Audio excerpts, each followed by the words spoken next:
a small, forgotten town surrounded by thick, ancient woods, there lived an old man known simply as Mr. Thatcher. His home sat at the very edge of the village, a decaying wooden house with shutters that rattled in the wind, even on calm nights.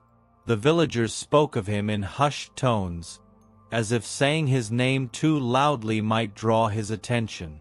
Mr. Thatcher was said to be a man of strange habits. Every night, just as the sun sank behind the trees, he would sit by his window, unmoving, watching the world outside with hollow, unblinking eyes. Children dared each other to walk past his house after dark.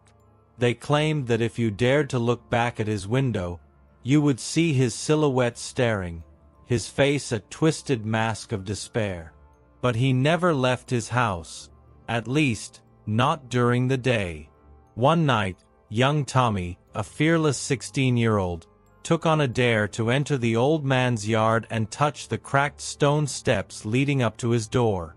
Armed with nothing but a flashlight and his pride, Tommy tiptoed across the overgrown grass and gravel path until he reached the house. His friends hid nearby, whispering nervously, their voices muffled by the dense night air. Tommy's hand stretched out, reaching for the step, but he froze when he saw a movement from the corner of his eye. There, in the window, was Mr. Thatcher. He stood, no longer sitting, his face twisted in a silent scream, his eyes black and endless. Tommy stumbled back, dropping his flashlight. The beam spun wildly, illuminating something strange. Dozens of tiny footprints, as if children had been pacing back and forth in front of the house. But these prints weren't just in the dirt, they seemed to trail up the side of the house, stopping just beneath the window. The flashlight flickered, and for a split second, Tommy thought he saw small, ghostly figures standing by the old man, their faces blank, eyes wide with fear.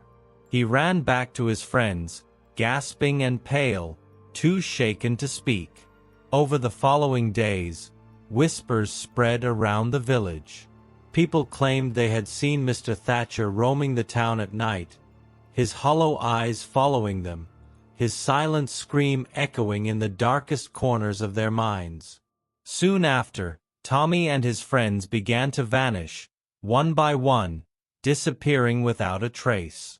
Only an eerie, endless line of tiny footprints remained, leading from the forest to Mr. Thatcher's window.